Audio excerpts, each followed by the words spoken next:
of the MDC who was not nominated by the people of Zimbabwe. Were not even nominated by anyone. All the 10 provinces in the country, they didn't nominate you. So right now, you are just you tell God you use that. You use that. Because the reason why you know, when you tell me the democratic space, you tell me you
The silly season is upon us.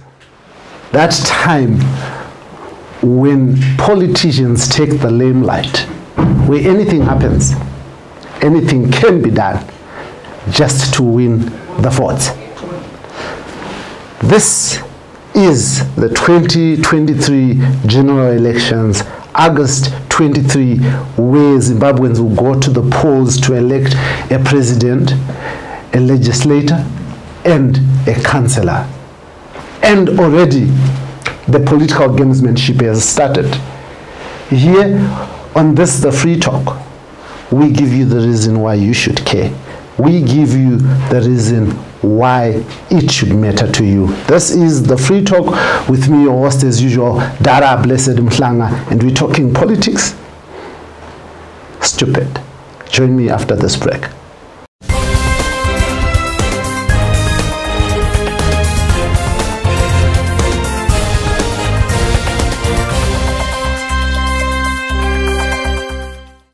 Welcome back to this The Free Talk with me, your host Dara Bimhlang, in proud partnership with the Frederick Newman Foundation for Freedom.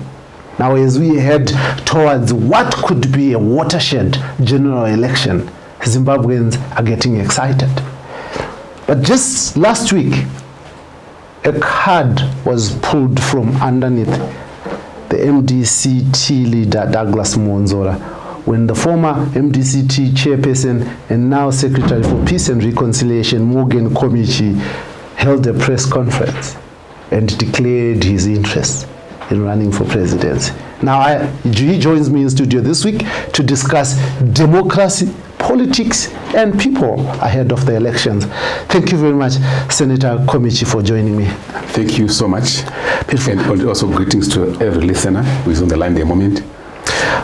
Senator Komichi, you have broken away from Douglas Mwonzora at this last hour. Why? I have moved away from Douglas Mwonzora because that's not the politics in my blood. The politics that Douglas Mwonzora is leading is not the one that is in my veins. I am an opposition leader who holds the government of the day accountable. For the last 23 years, I've held the Zimbabwean government accountable, even during the Mugabe time, even up to President Mnangagwa's time, I've held them accountable. And this drastically changed when Mwonzora became the MDC president. And I tried in my level best to advise. I think on record, you know, I was the only MDC senator or a member of parliament who opposed the amendments bills. Number one, number two bills. I am the only MDC senator who stood against the PVO bill. And I am the only senator among a few who has never gone to the State House, who has never attended the Hero Shaker or the Independence. Not that I don't respect the Hero Shaker or I don't respect the Independence. I really respect them very much. But as an opposition leader, you must not confuse the people. Because the moment you start to associate with the ZANU-PF leadership in public, what then happens is the general public will misinterpret and they will simply feel and think and conclude that you are selling out the struggle. And the Zimbabwe has got a history of Abel Mzorewa, who was found to be making deals with Ian Douglas Smith when the struggle was at its peak. This is the time for the opposition leaders to put their efforts together to demand a positive change in the country, in such as political reforms, electoral reforms, and economic reforms for the benefit of the people. Douglas Mwonzora has been at the helm of the MDC for a long time, if it's not 2 years or 3 years now. And you have been following him. Why this Damascus moment? The Damascus moment came as a strategic timing. But I've always said, time is determined by the Lord. Usually we can try to show to you and the entire world. I've never attended Douglas Mwonzora's meeting from December, not even one. Although he appointed me into the standing committee, there's no record that I've attended the meetings, which shows I was resisting. I was not feeling it. I didn't want to be part and parcel of the leadership, which is perceived to be ZANU-PF by the public. But that's the leadership that the MDC chose, yes, is it not? Yes, of course. So you're against the people of MDC? The choice as well.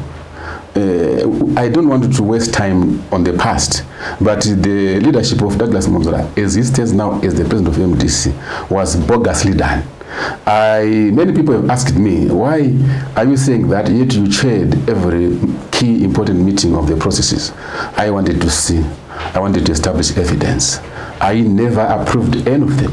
And in any of those meetings, it was myself, Senator Mzuri, and the young man Vincent Shangirai. We stood against every decision that was made, but we were in a minority. Remember, he had constructed his so-called standing committee from his personal friends, whom he had awarded certain positions.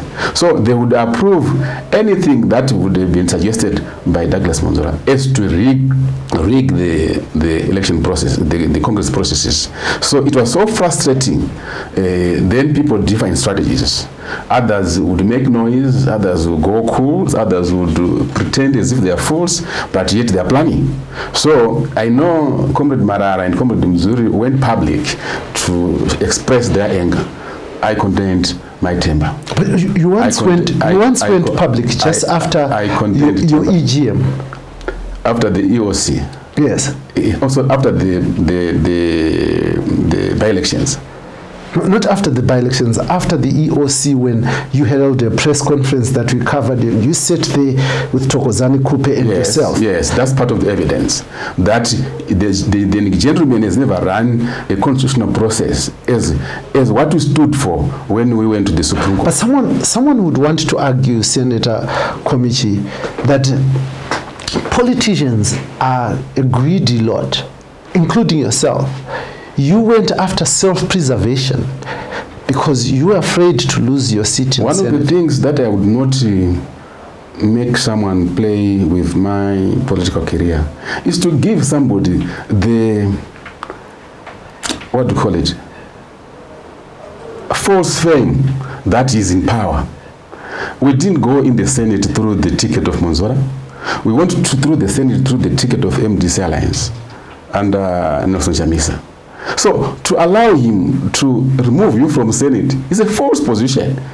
He's actually a bogus person who is going to expel you from your seat, pretending to be the leader of the organization. I mean, so it's not actually, some people would tell that, but others would actually call it strategic. Some other people will call strategic. People define the interpretation. In my view, it was a strategy. Mm-hmm. In my view, it was a strategy. And when I came out about 4 or 5 days ago, it was the right time to me. It was the right time. It was somebody said you threw a joker, because I didn't know that Senate was going to close the following day. I didn't know, but I had made a decision to come out public on the 14th of June. And on the 15th of June, the parliament was closed. So it was the timing that I was not in control of. I didn't even know. But I had made a decision by that time that I'm not prepared to cross the river, no matter how many crocodiles are in that particular river. I was determined. I did not care about the recalls. I didn't care about anyone. I had made my mind to make the move that I took. But it's funny. The idea that I took. It's funny, Senator, that you say. I want you to give you an analogy before I go back. As you do that, I want to say it's funny that you say that you went into Parliament on the MDC Alliance with Nelson Chamisa, but you led the paging of MDC Alliance. I'm very sorry to say that. Mm-hmm. Many people don't know how much I suffered when those people were being paged. There are certain particular members of the councillors who really touched my heart. What touched my heart? And I was affected, such as Mayor of Harare, Mayor of Gweru. I did not support that idea at all. When I strategically then stood up and said, you guys, I wanted the people not to expose themselves. When I said we will recall anyone who is supporting Chamisa, it was a strategic move. And during those days, if you go back on the record, no one was recalled, because some politicians in MDC always wanted to do what I was not. They wanted to do the opposite of what I was feeling. They did not recall anyone. Many people were preserved. When I kept quiet, the paging started again. I never supported. My strategy to the question of members of parliament and councillors who were supporting Nelson Chamisa was to engage them. That was my view, talking to them one by one, trying to kunyenga kuti vauye kuzotisupport. That was my strategy. I don't have that kind of an evil spirit. You go to no page simply because I don't support them. I really suffered quite a lot. Many people know. There are certain people see guys today who know very well how I felt about the recalls. Some of them, they can vouch for me, because I was never part of the team that was so ruthless. If I would argue that you have perennially lost in elections, and this is what is affecting you right now, what would you say? No, it's not it. There are so many methods of killing a cat. There are so many methods of killing a cat. You lost in your quest to be vice president in the MDC at Congress in Gweru. You also lost twice to Douglas Mwonzora in your effort to become president of the MDC. But if you look at those processes, like the Douglas Mwonzora cannot be used as an example because it's academically wrong, because the processes were all false. But losing, when a leader is losing certain positions in politics, you don't tire. Remember the American president who lost, one of the American presidents who lost 13 times and finally became the president of America. So it happens. When you're a leader, sometimes believe in yourself. Sometimes you are a victim of gangsters, victims of criminals who would probably gang against you. Are you saying you're a victim of criminals? Yes, of course.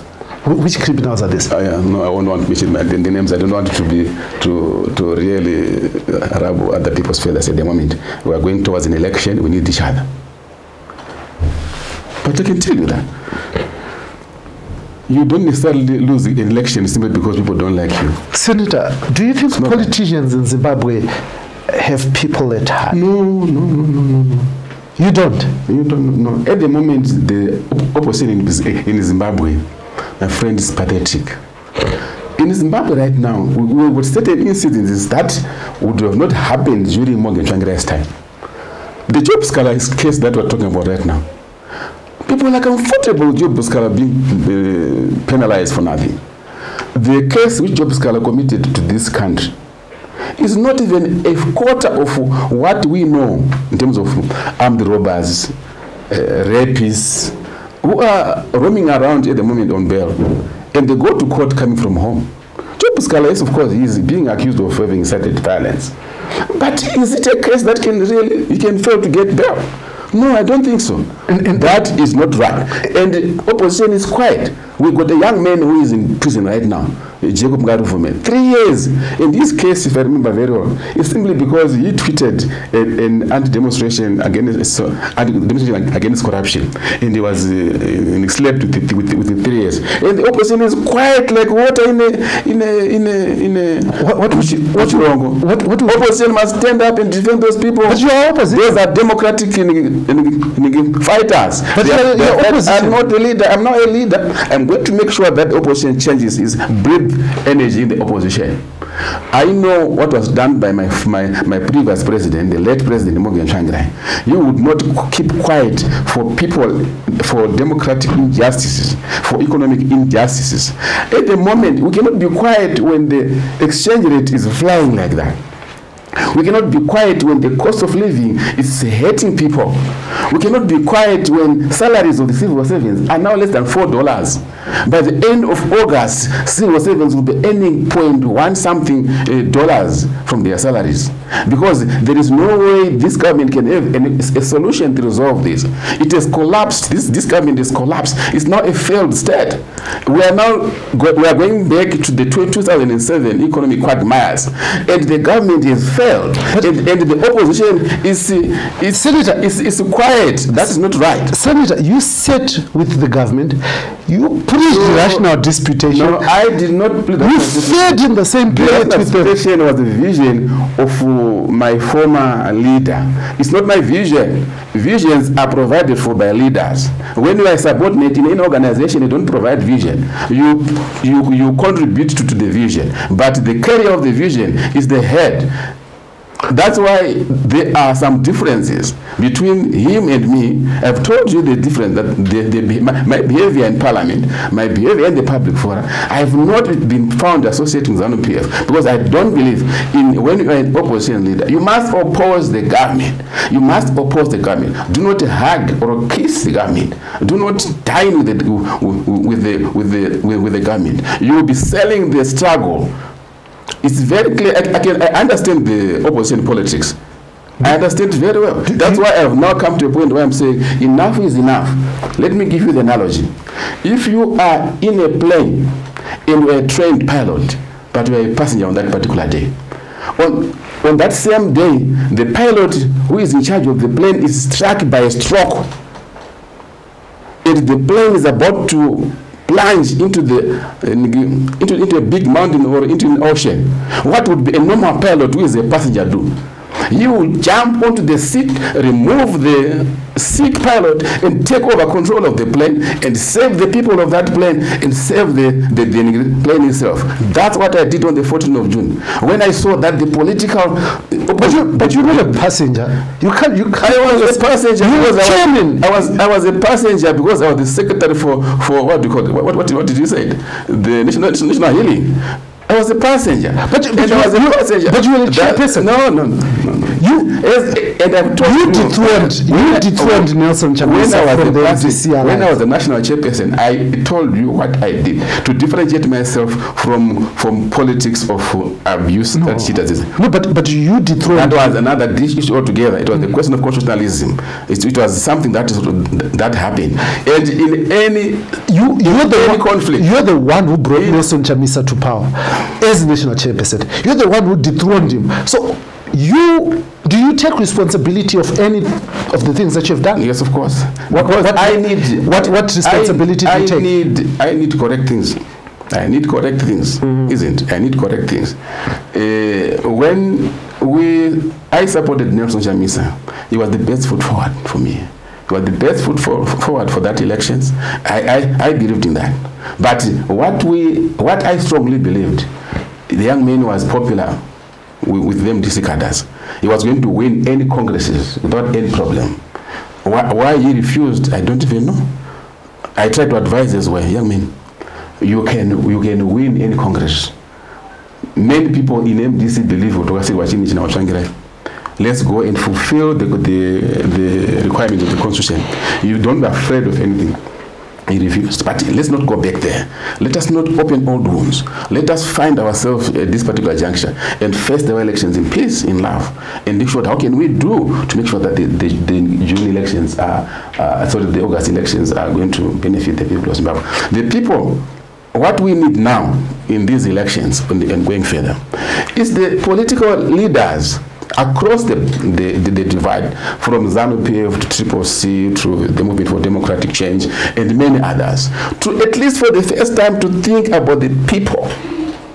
I know the contestation at the moment is power, and where power contestation is exercised, friction, conflicts, fighting exists. I am going to have a different approach. I want us to look at the economy of the country and at least for the first time feel about the economic challenges which our people are going through. Right now, if you think and calculate salaries of the civil servants, last month they were in the average of $65,000. And if you even change them to US dollars using the RBZ rate, that is around 8,000 today, into 65. Is $8. As a leader, you must feel something. You must put your ambition and your desires aside and say, let me turn around and save the people. That's my view. That's my vision. For the first time, I want to ask all of us to say, let us at least put the people's interest. The people's interest is to find ways in which we can come together as Zimbabweans. Why should we listen to you, Senator? You should listen to me because the vision I have is going to save you. The vision I have is going to save the mother who is at home. The vision I have is going to save the student who is the University of Zimbabwe. The vision I have is going to provide a time of stability, a time of tranquility, a time of transition, a time to rebuild the economy, whilst the struggle continues to go. But your vision has failed to save you in a political party. I mean, why would it save? That's why I took charge of the plane. Do you feel you're in charge? Yes, of course, I'm in charge. Of what? I am so proud right now. If we had time, I could show you evidence of how provinces are responding. Within 2 days of my establishment, of my outfit, United Movement for Democratic Change, the number of the people who are offering to be candidates, if I had money, I would field 210 MPs. I could field almost 1,970 councillors. Right now, there is, within 2 days of time, I said, if this had happened 6 weeks before, we would be talking about something else. So I'm fully in charge. I'm fully in charge, and I'm saying the 2 days, and I'm feeling so buoyant like this when I'm only two days into leadership. It shows quite a lot of that I took a shape. Who is part of your leadership? I will not divulge that, but I'm in talking terms with so many senior leaders in MDC. So many talking terms. Are you running a secret society?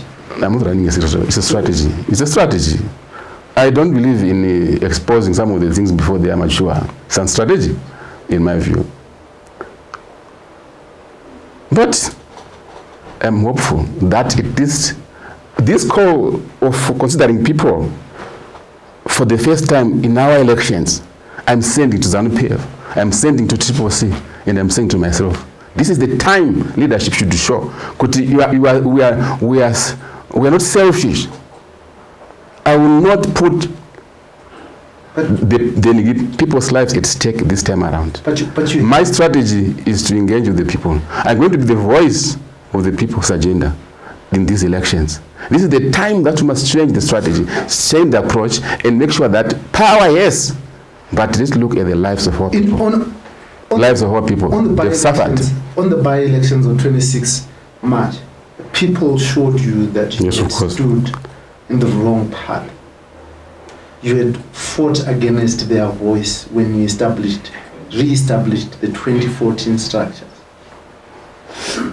And they accuse you of being selfish. Yes, they did. I was one of the people who immediately after the 26 March by-elections went public. Remember that you were the one who sent me that audio. You were the first person that particular day to send me the audio. And I was admitting, we've been rejected by the people, let us investigate. And the people that have rejected us, they are the general public. Let's go and find out from them, why have you rejected us? And they told us, the research came back, and they told us, you are ZANU-PF light, you are the Mzorewas, you are associating ZANU-PF, you are no longer performing the true opposition politics which Morgan Tsvangirai left for you. And I took that. I listened to that research, and that is why today I am back on the fore. I am back on the fore. Do you sometimes listen to the things that you say before you say them?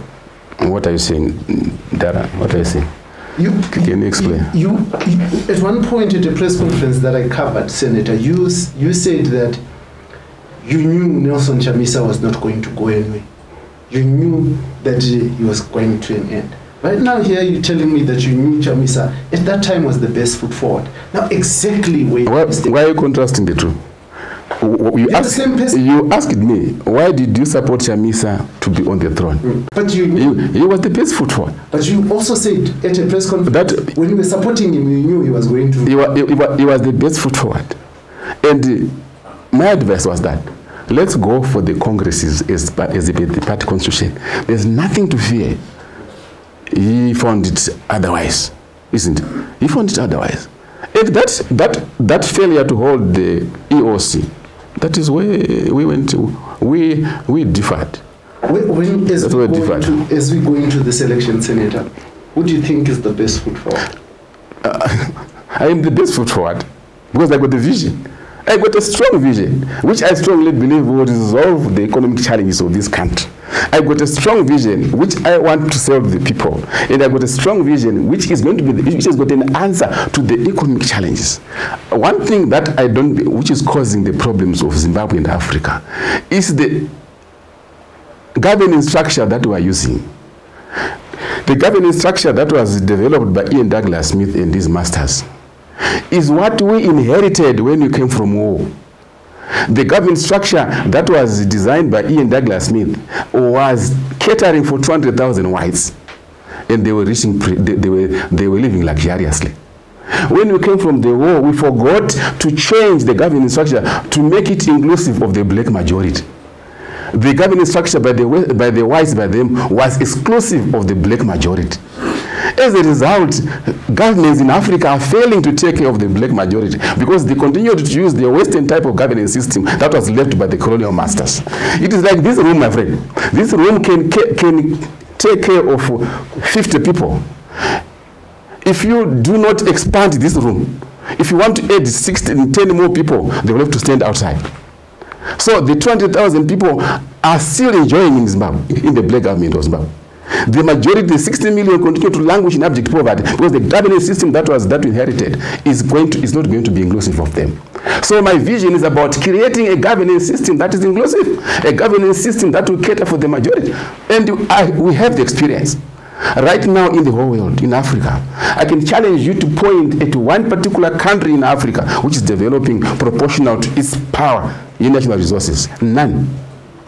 The whole of Africa. And that does not mean that blacks cannot think, because they are using old archaic systems of governance which are being rejected even in the whole world. Right now, the only country that is maintaining the old archaic winner take all systems, which are the one that I'm attacking right now, is America.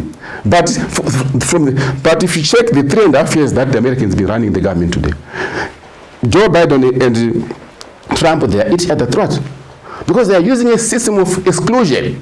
Winner take all systems is exclusive in nature. In Shona Tniti Shaisano. And when you introduce Shaisano Pana, and the Kabuda Muno Shaisai Dara, fit. So the governance system that we're using in Zimbabwe and most of the African countries are exclusionary. And as a result, they create conflicts. They are prone to civil wars, and they are prone to abject poverty. So we must develop Afrocentric systems, Afrocentric governance systems that are inclusive in nature. We must go back to our roots and say, how can we modernize our systems that we used to take care of our people before? For an example, in the valley they say, Elima, or in Shona speaking people, they say Nimbe. These are Afrocentric systems that we can look into and modernize them. But if you look at the characteristics of Nimbe or Ilima, it used to take care of the vulnerables by that time.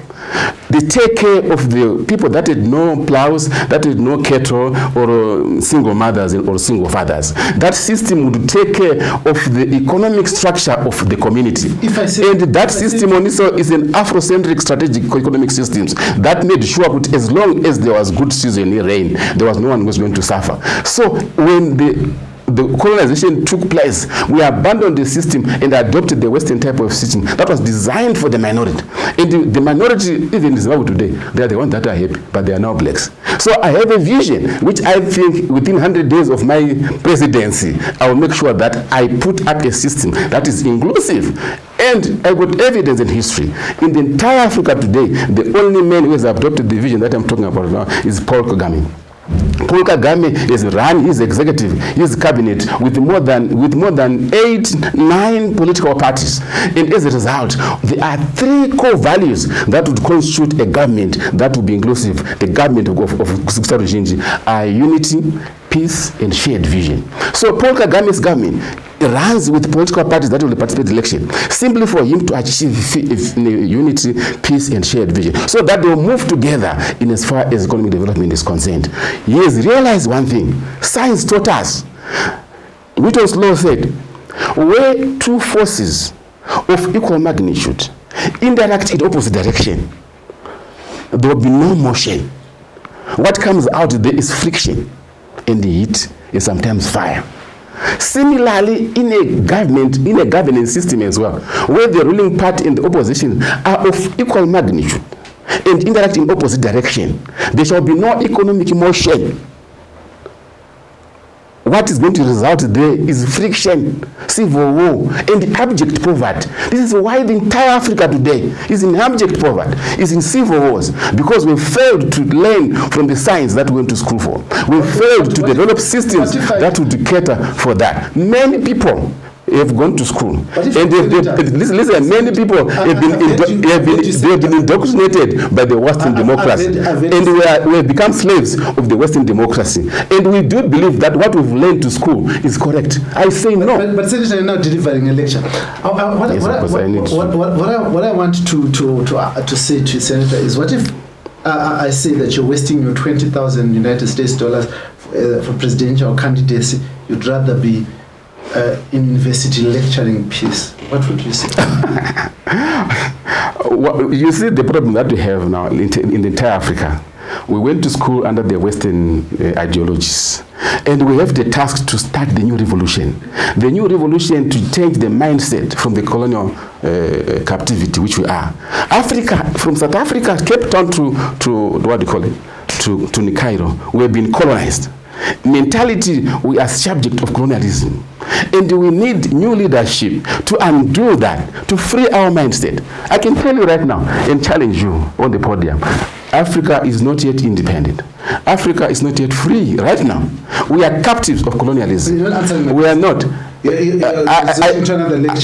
I want you to I am prepared to lecture this concept that I have to the whole of Africa, to say that Africa is not yet independent. So Africa is not freedom. The presidents of Africa today are not independent. Do you think presidents is the right place to lecture? The presidents of Africa right now are not yet independent. They are all remote controlled by the Western world. They are remote controlled. They don't have independent decisions. And what do you know why? Because we are running on a borrowed governance system. Africa must develop what we call Afrocentric governance system, which has got our culture and identity and our originality. Until we develop an Afrocentric governance system, Africa is not yet independent. Senator, right now, as I speak today, African leaders are not independent. Okay, Senator, can you answer my question now? Well, what's the question, brother? Do you not think that you're wasting your 20,000 United States? I'm not wasting, because the vision I have shall benefit the people of Zimbabwe. They might fail to appreciate now, but with the time they will. What I do believe, what I have as a vision would benefit Zimbabweans, not only Zimbabweans, but Africans. Where I've interacted with many people on this vision, including my in Senate, I presented this argument. And the response from the Minister of Legal Affairs was very positive after presenting this vision that I have. So this is the vision I believe we can now roll out to Africa and to Zimbabwe first. We must change systems. Governance systems must be changed to Afrocentric systems. In 2017, Western systems have enslaved us. Most people have acquired degrees and doctorates, simply believing in the Western systems which have kept us so poor. Would you ask yourself why a simple question? Why Africa, the richest continent, has got the poorest people on earth? Yet we are the richest continent. Senator, something is wrong, and we must question that. Let's have a conversation, Senator. Okay. Now I ask, maybe you respond, and then allow us to go to the next question. Yes, okay. But Senator, do you think that the vision that you hold will be enough for you to run to presidency at this point? It might not, because people need to learn more. But let me give you practical examples where my vision is produced benefits for the people. China developed an Afro-Chinese centric system. Sorry, not an Afro, a Chinese centric system of governance. They developed it. Where the Chinese sat down and say, we want to govern ourselves along this way. And China today, in terms of cash flow, is the richest richest country on earth. They developed a Chinese-centric system of governance, which got the roots and the cultures of the Chinese people, their own systems, and they are sitting pretty. The Western world developed their own systems as well, which have their own cultures, and they are sitting pretty. In Africa, there is a country that has realized that, which I can give you as an example, is Rwanda. The Rwandan government is run by more than 5 political parties. So that after an election, they don't continue to fight against each other. After an election, they come together and move in the same direction. So you are hoping that whoever wins will accommodate you? That is what we need to do kuti kumusha taita chinyi, taita governance system yainzi nimbe. Kana kuti Ilima, what was the governance system of Ilima in Ndebele, in the Nimbe or Ume in Shona? They were for the people, not for power. They were for the people, working together, having the same vision, same direction, is for the people. So governance system that I'm trying to introduce here, talking about here, is about the people, not for power. Power becomes secondary in my vision. It is the economic challenges of Padma which I'm worried about, because the young people that are in this country today, they have no bright future. I read somewhere where it was saying that you have called for people to rally behind Nelson Chamisa. Did you read that? I read about that. I'm a peacemaker by nature. I'm not antagonistic in nature. Yes, of course, the journalists would write whatever they want, probably interpreting the way they would want, but I don't want to go into those debate, because at the end of the day, I want the people of Zimbabwe to benefit. I want the people of Zimbabwe to have the government of their choice. In 2017, as we went to elections in 2018, you were rallying behind the MDC Alliance and wanting a united opposition. Now you are looking to have yourself in the opposition leading a presidency. What has changed in your mind from being a united opposition? I personally, I'm a darling of an alliance. That's my nature. I put the people's lives first before mine. That's my nature. So you're prepared to withdraw your presidency? I would really wish if the alliance could have been formed, it would have been better for the people of Zimbabwe. If I was the biggest opposition party in the country, I would actually lead the alliance direction movement, because I do believe coming together, there's a high chance for us to Who do you think is the biggest change. opposition in the country? I am the biggest opposition in the country. But you said if you were the biggest opposition. Yes, of course. But I can tell you that's my wish. That's my desire to have an alliance. So because at the end of the day, if you have an alliance, your chances of cornering the ZANU-PF government party, they are very high. Because the moment we are in splinter groups like what we are today, the ZANU-PF government will take opportunity to do whatever they are best known for. So you're going to lead a formation of I would wish if that could take place. Only the days are too few, and I came out also just a few days ago, but I would really wish that the alliance be established for us to go to these elections. Now, sitting there, and thinking a political party that is formed just 2 months before an election, what impact do you think you're going to have in this election? We are looking beyond the 2020 elections. We are looking beyond that, but we have to start from somewhere, and we are starting from here. But we are looking at times beyond 2023. Someone would argue that you have reached the afternoon of your political. Let's see. It could be really the morning of the political career, because this is the time I'm in control of the direction.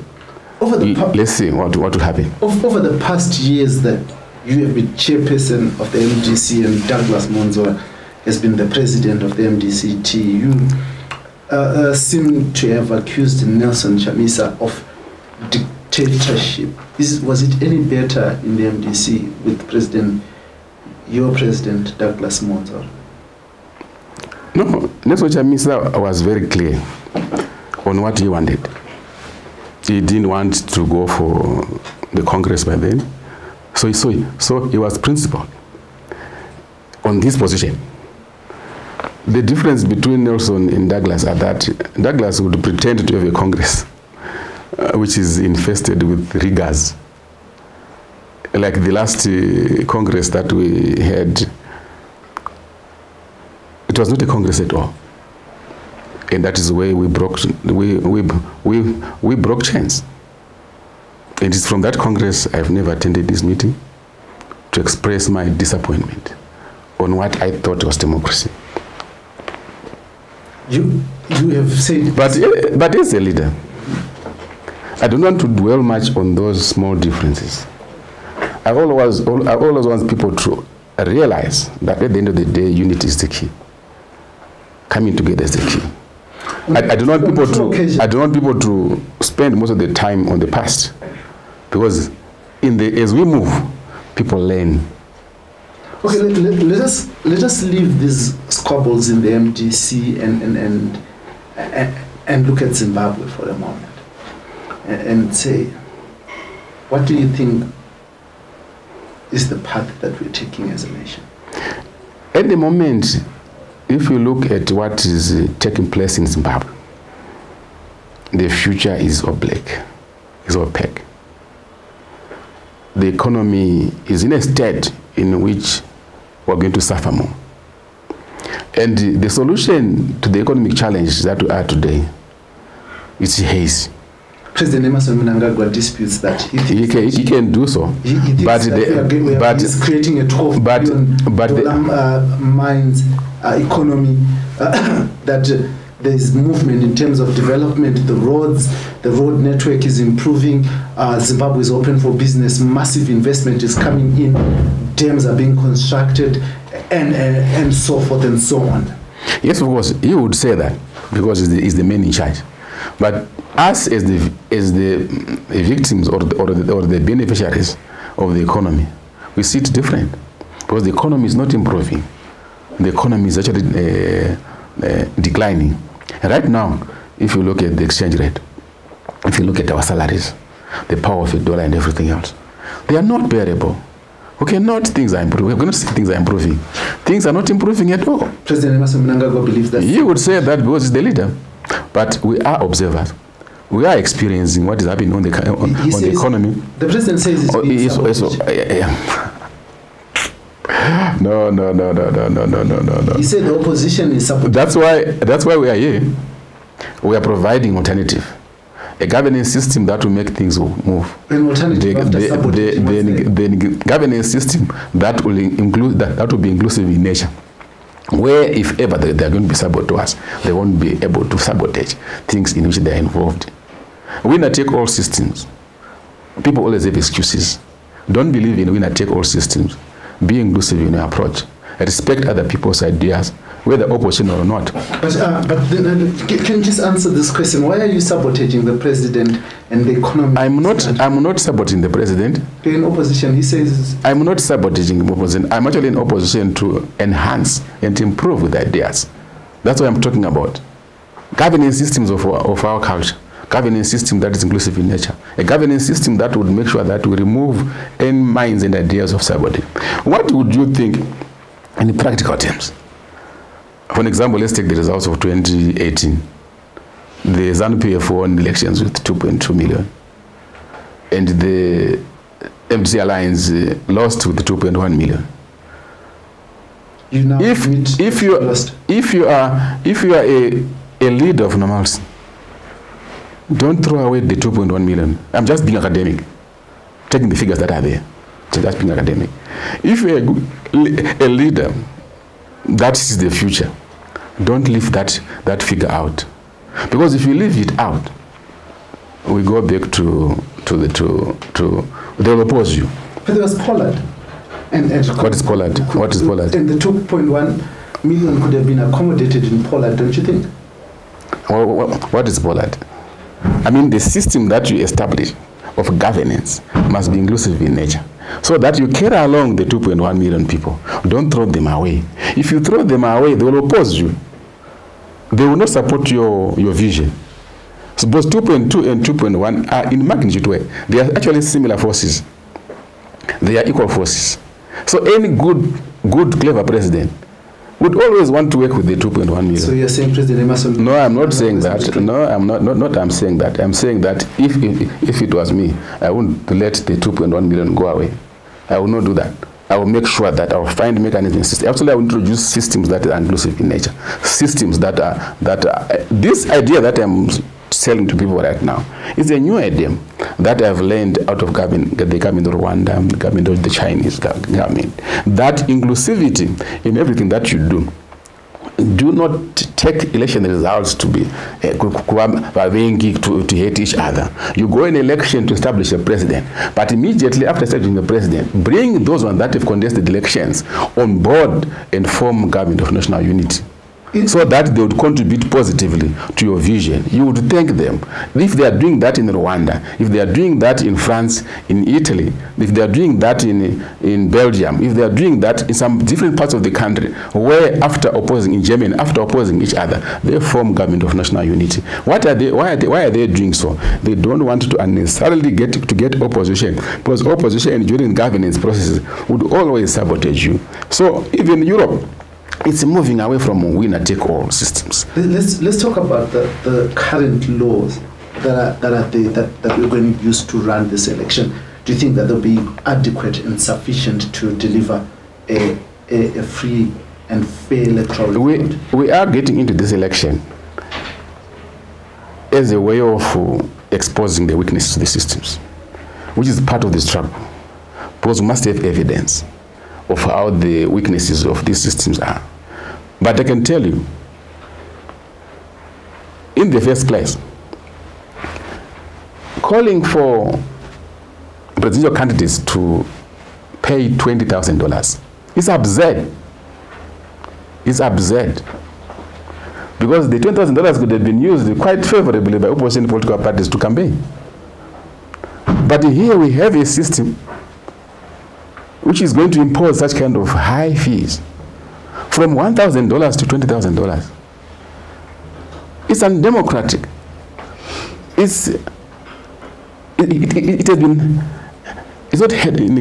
been unheard of for a system like this to be effected in a democratic country. That is evidence that the system is very exclusive in nature.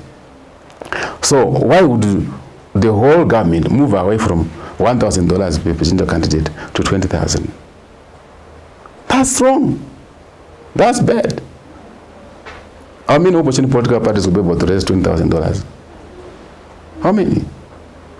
So that is very exclusive in nature, and that is very undemocratic, and that is repressive in nature. And these are the systems that we are saying, instead of our democracy instead of advancing our democracy, we are reversing our democracy. We are reversing our democracy. We have lost the gains of what we had fought for. Let's talk about the voters' roll. Are you happy with it?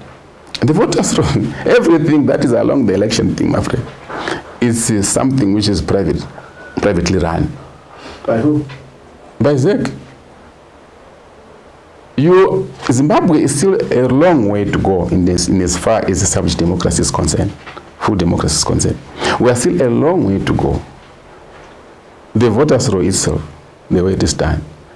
Is it an independent body, as per the constitution? Can they challenge ZANU-PF leadership? Can the ZEC chairperson stand up against the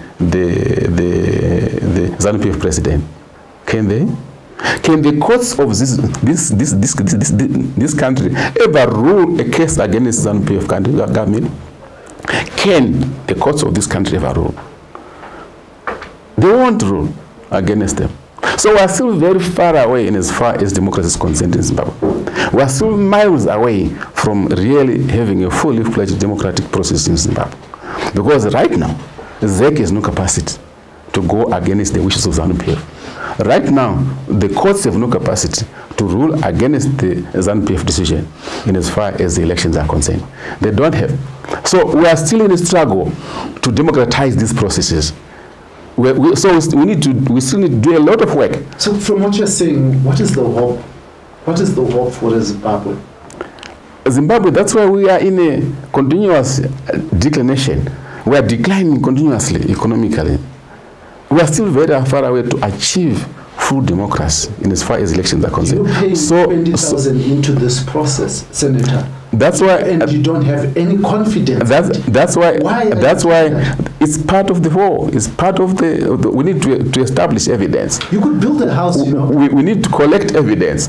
And if you don't participate in a war, you will have no evidence. But you could build a house. Yes, because I agree with you. A very good house. But we have to fight governing systems, because the governing system will set the future for ourselves right now and our kids that are still young. We need to fight. We need to have people that will fight. If you lose in this election, if you don't win in this election, do you think you should continue in politics, or it's time to share? I will have let down my kids. I still have the energy to fight for them.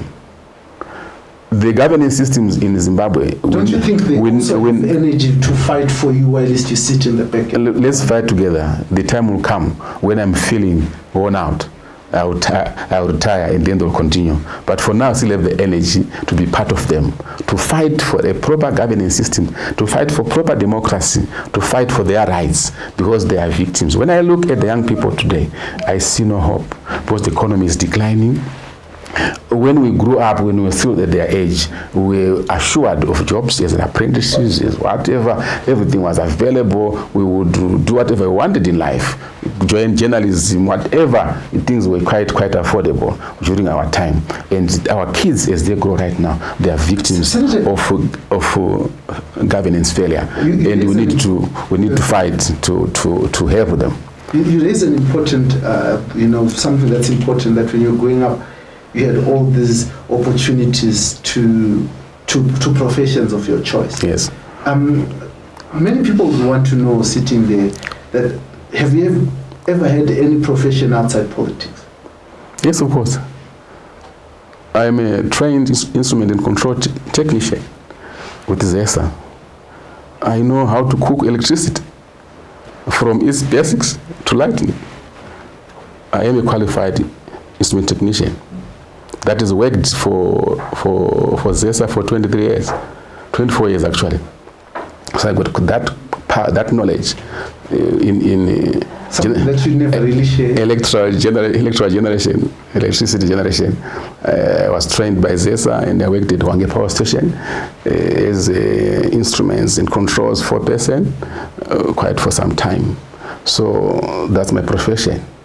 And nature pulls you out from there.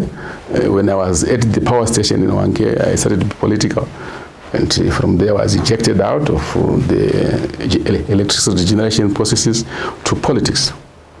So that's my background in terms of my knowledge, qualifications and knowledge. And your children, what do they do? They are there. I got 4 children. One child is in Australia. He's married with 1 child. The second born is here in Harare. She's a lady with the 3 children. The other 2 young ladies are not yet married, but they are here in Harare. They are working somewhere here in Harare. So your struggle is not for your family at the moment? My struggle is for the people of Zimbabwe. And I do believe right now that's my right time. When people have ever seen me struggling for change in Zimbabwe, this is my peak. I want to force, probably not to force using force, but I want to influence the change of governance. The change of governance style, not only in Zimbabwe, in Africa. Africa is using a wrong governance system. That is why we are poor. Yet we are residing over a very powerful economy.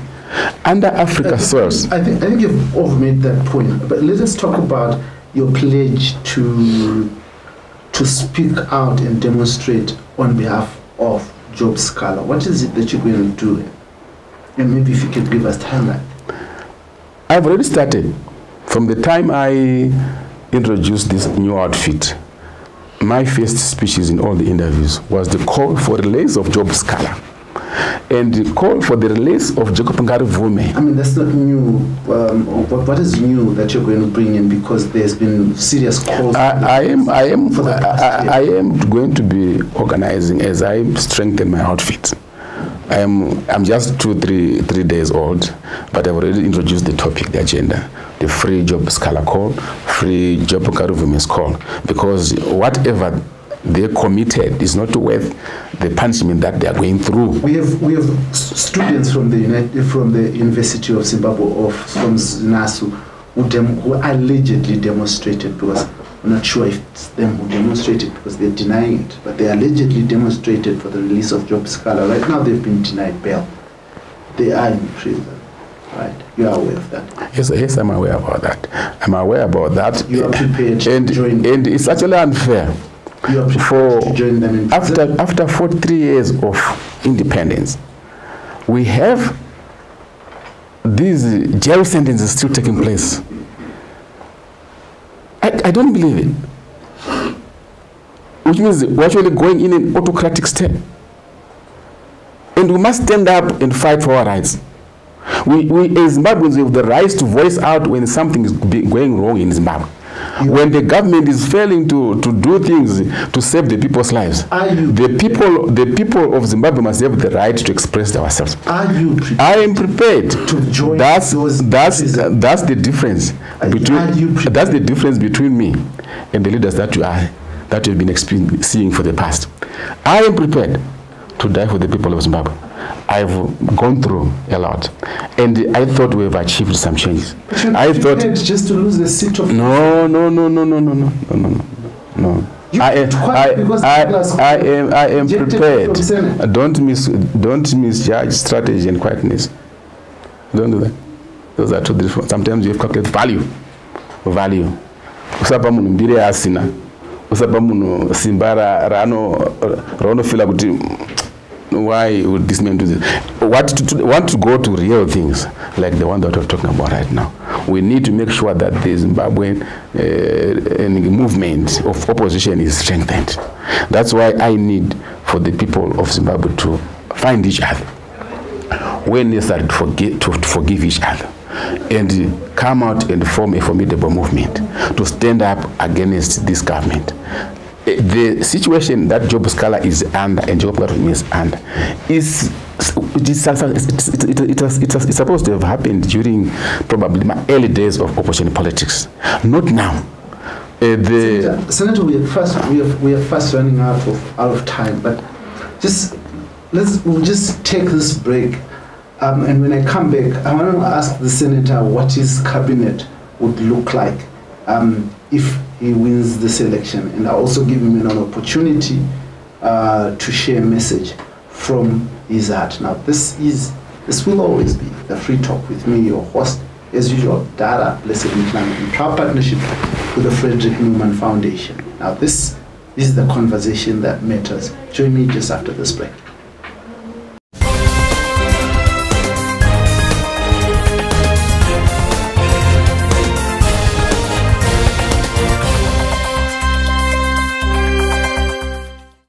Welcome back to this, the Free Talk in proud partnership with the Frederick Newman Foundation. With me, your host as usual, Dara Blessed Mklanga, and we are talking politics, people, and democracy. We are talking about the presidential candidates, their vision, their hope, and what they hope to achieve now.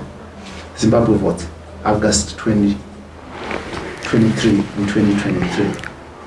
With me in studio is Senator Morgan Komichi. Now, Senator, let's talk about if you win this election. What will your cabinet look like? The cabinet will be inclusive in nature. I don't believe in winner take all as a party. I don't believe in that. I'll have to consider other political parties for purpose of inclusivity. I'll even go beyond political parties and knock doors at some of these powerful, strong civil society organizations and other stakeholders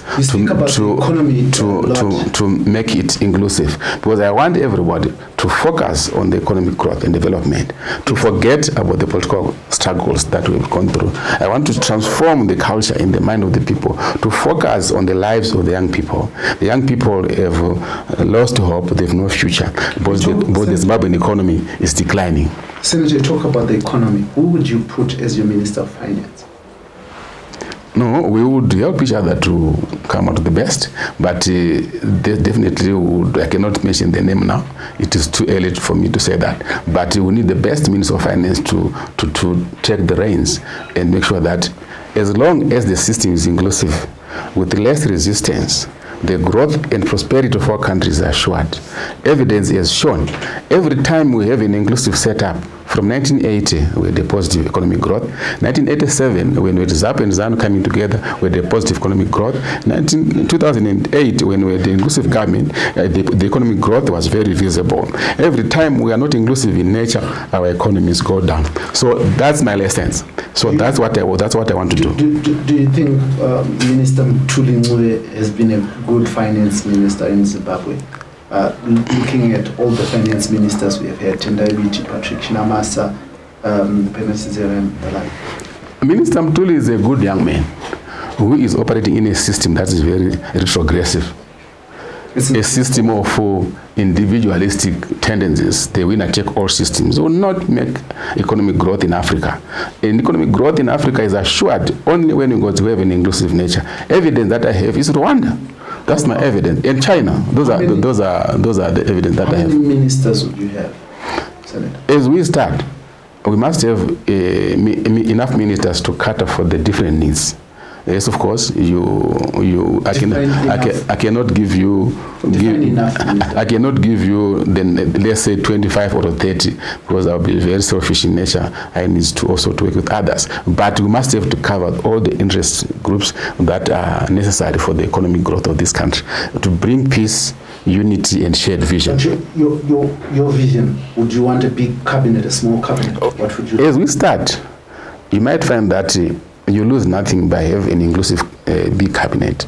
But when the output becomes very huge in nature, because you need to cover the interests of various groups, so that you then harness the common agenda aspect, where people focus on the thing. They might start as if the number is big, but the output of the economic growth, because of the unity, the peace, and the shared vision, the output will balloon in such a way that the numbers could be more, but it won't matter much. What would be your strategic pillars in restarting Zimbabwe? What pillars would you be looking at? At the moment, if you look at what is happening right now, the economy itself has reached the bottom end. So whatever you need to do, we need to arrest the decline. Is the first thing. Arrest the decline, stabilize it, making sure that within 100 days, you set up a system that will make sure that the economy. What's this fascination with 100 days with politicians? There's a fascination. It's just a time just to fix up your 100 days, whatever. Is that what has been established? But anyway, 100 days is just a word. Could be 200 days, could be 300 days. But the idea is that you are focusing on something which is very crucial, which is stabilization of the economy. Right now, the economy of Zimbabwe is really nose diving. We are running out of time, so I just want us you to go quickly over the pillars that you are, the economy and what else? You need to make sure that there is peace in this country. Peace in this country. Unity is very key in this country. And you also need to make sure that this country is open to international engagement. At the moment, it's isolated. This country is isolated. It's regarded as a pariah state. We need to deal with those issues, in the international relations issues. I think just for this particular interview, those three areas would make us be recognizable in our economy. Now, in the family of the economies. Your vice president? They are not for the public consumption for now. No, not for now. Because it matters to the voters. Not for now, because I'm talking of an inclusive setup.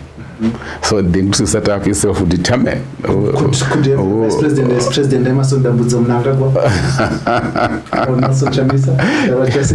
If the people so wish, why not? If it's going to be a strategic balance of our collective approach and unity, why not really?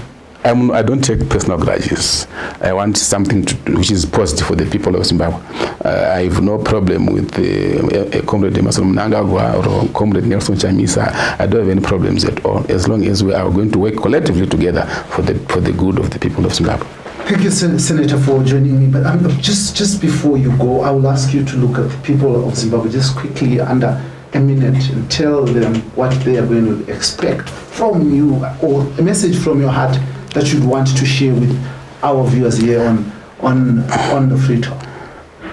My candidature is the answer to the economic challenges of this country, political, social challenges of this country.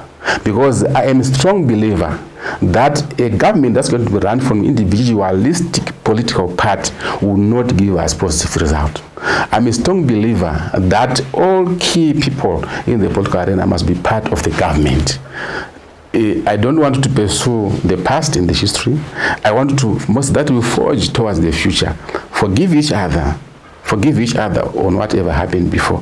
What is the most important is to look at the lives of the young people that are before us today. Their future is oblique.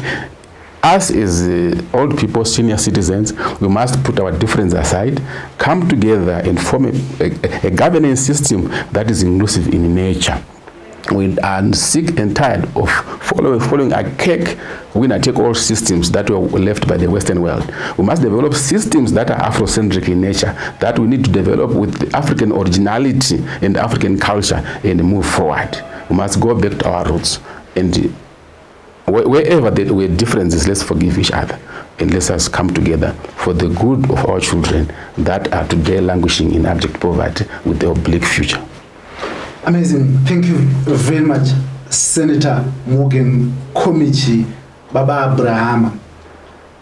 You have, over the years, been the presidential chief agent for Morgan Tsvangirai, Nelson Chamisa, and now you're doing it for yourself. Now we will be watching and seeing where you're going to take this race to here on Heart and Soul TV and radio as a media house and as the program of choice for all things politics, economy, and social interactions in our people. This is the free talk. This is where we tell you what matters.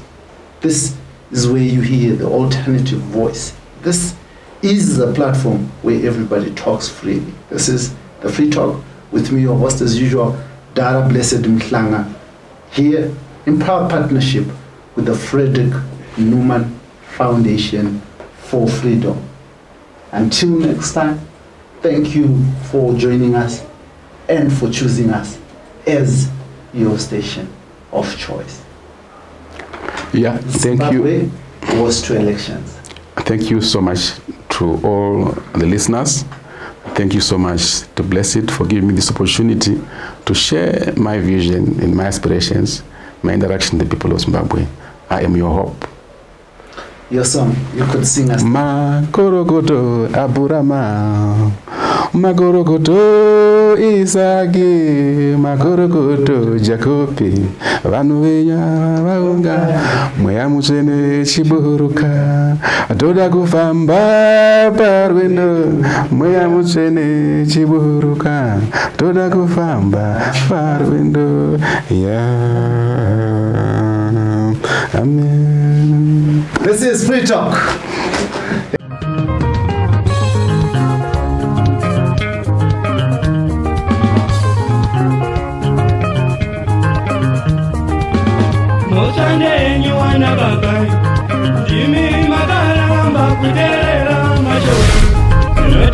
Musiki, Jonah,